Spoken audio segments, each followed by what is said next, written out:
namin, nakabili na kami ng patukan ng manok. Tapos yan na po yung binili namin doon sa problema, na flat pa yung gulo.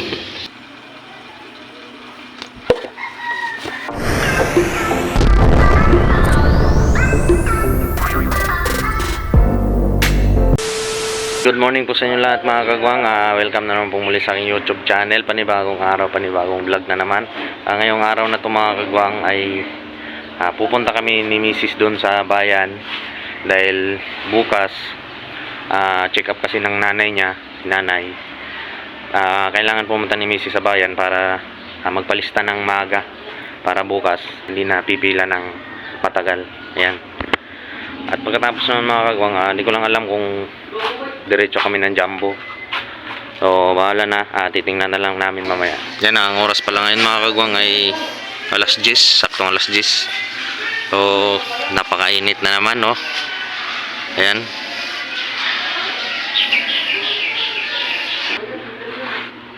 Ito, handa ko lang yung tricycle na gagamitin namin mga kagwang. Ayan.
Yan, update lang tayo mga kagwang.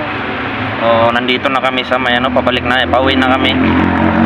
Hindi na ako pinunta ni Mrs. doon sa ilalim ng Jumbo. Naghihintay pa naman ako doon. Akala ko pupunta niya ako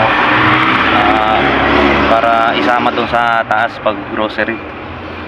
Yun pala, hindi na niya ako sinama. Nakaidlip na ako doon sa tricycle, kaya nung naiiyak ako, umakyat ako sa taas. Kung nakita ko siya, nandun na, patapos na. Yan, so ito na yung pinamili niya. Yan.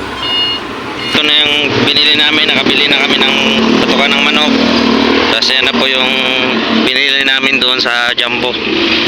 Kaya mga kagwang, pauwi na kami.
Sa mga kagawang, nandito na kami sa bahay. Yan. So ito lang po yung pinamili namin. Yan. Problema, na-flat pa yung gulong. Yan, papagawa ko na lang. Tapos ibaba.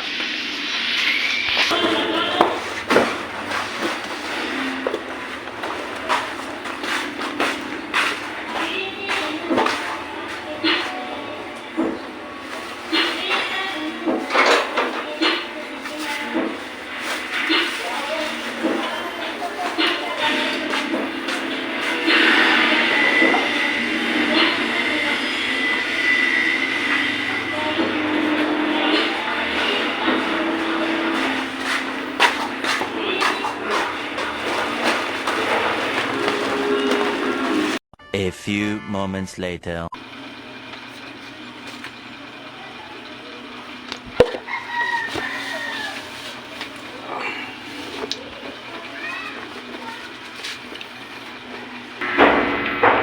So yun mga kagwang, nandito na ako sa bahay. Kararating ko lang galing doon sa vulcanizing shop dahil pinagawa ko pa yung gulong dahil yun nga, naplatan kami kanina.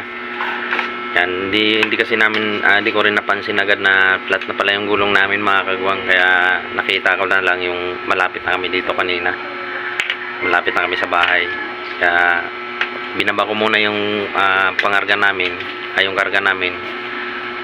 Tsaka ko dinala dun sa sa paggawaan. Yan. So hanggang dito na lang muna ang video natin ngayon mga kagwang. Maraming salamat sa inyong walang sawang suporta at panonood ng aking mga vlog. Mag-ingat po kayong lahat dyan. God bless po.